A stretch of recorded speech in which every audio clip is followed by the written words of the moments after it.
એમ છો કાકી?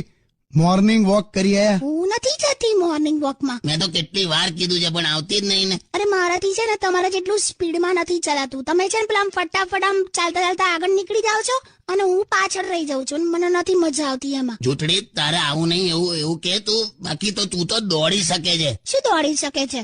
અરે પેલે દિવસે મેં એટલું જ બોલ્યો કે લા દૂધ ઉભરાયું અને તું જે સોફા પરથી છલાંગ મારીને દોડી છે રસોડા તરફ, આહા, કોઈ પકડી ના શકેલા તને. એટલે મિલ્ક ઉભરાયું ને મિલ્ખા દોડ્યો એવું લાગ્યું. શું મિલ્ક ને મિલ્ખાન બધું કરો છો? એટલે તારી હેલ્થ માટે જ કહું છું. આ વાઇબ્રન્ટ ગુજરાત જેવું તે છે, શરીર ડેવલપ કર્યું છે ને એના માટે કહું છું.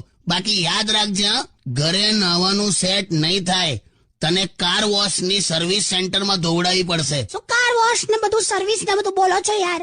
આમ અમારે સ્ત્રીઓને છે ને આખો દિવસ એટલું બધું કામ હોય ને કે એક્સરસાઇઝ થયા જ કરે. ઓકે છે ને, આર્ગ્યુમેન્ટ તૈયાર જ હો.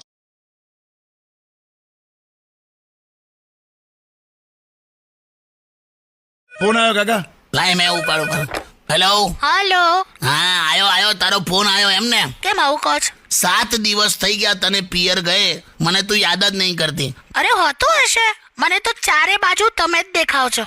એમ તુવેરની દાળમાં, ચોખાના દાણામાં, ઘઉંના લોટમાં, અમુક કઠોળમાં, બસ તમે જ દેખાવ છો. અલા હું ધણી છું કે ધનેરું?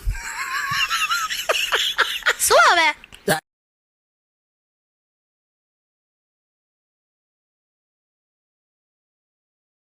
તે આજે દાળના ભાવ વધ્યા ને એમાં કમળા ડોસી ગુજરી ગયા.